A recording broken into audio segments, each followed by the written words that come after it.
kayong sasalita o may napaparinig or any post na about doon sa issue na yun.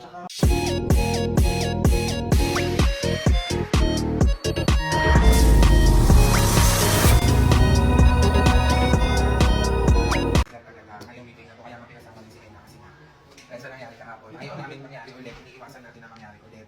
Huwag na kayong sasalita o may napaparinig or any post na about doon sa issue na yun. Tsaka, Kaya na lang. nakipakialam. Kaya, usapan patatanda niya. Kumbaga tayo, kayo. Okay na, nalabas nyo na yung sa loobin. kaloomin nyo yung sama nyo ng loob ng sulit, oo nga, ano man yan. Nasaktan man kayo, siguro. Ako, Marami pa kayong pagdadaanan. ang nangyari kasi talaga, ako nakikita ko si Ella Dax. Alam ko kasi nangyari, lalo na kay Shirley. Ngayon, kailangan natin sa kanila mapaliwanag kay Ella Dax, kay Shirley, kasi medyo mabigat. Ang nangyari kasi, akala ko muna talaga, ako to ha, parang biro-biroan nga lang. Pero nung lahat tinanong ko yung mga taong involved, yung kay Ella parang kaya pa kasi si Ella nakita ko marunong lumaban. Si Shirley kasi hindi, matapang lang siya sa social media. Ngayon na nangyari, ganito pala. Pinausap ko si Ika, tinanong ko kung ganito ang nangyari. Ang naisip ko, hindi mo sisinungaling sa'yo. Pag hindi sinungaling si Ika, napakabait na bata ni Ika. Ang sabi pa ni Nika sa amin kanina, sa akin ni Nika, sinabi ko nga po kay Tita Riri, yun, si Tita Riri pangapoy lang tayo. Totoo ba? Kay Shirley. tayo ko talaga, sabi ko, yun na. Ikaw nung mga oras na yun, biro-biroan ba yun? Biruan siya, siguro as a friend, ano din yun, parang medyo na-off din ako. I'm sorry, siguro kayo. Siguro, oo. Friend kami, laki na naitulong niya sa akin kasi totoo lang. Siya lang talaga nag-motivate sa akin mag-nag-friend.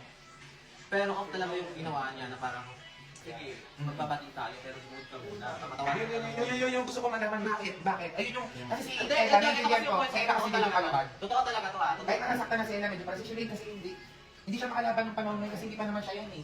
Apakabago ni Shirley nung panahon na hindi siya Ang mga nandun kasi nung nung umalis lang. ang mga nandun kasi nung umalis kami is si Andrea Lim, ako, si Nika, si Shelin, si Yuki, si Kuya Kim. Ayun. So, wala siya. Ay, nandun ba? Oo, kasi tumatanong pa siya.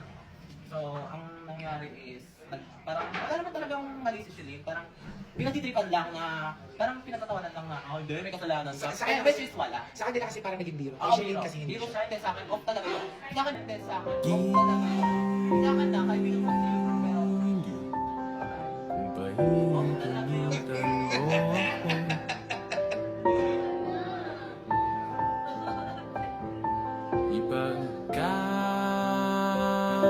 Ipagkatiwala ko sana sa'yo ang puso ko.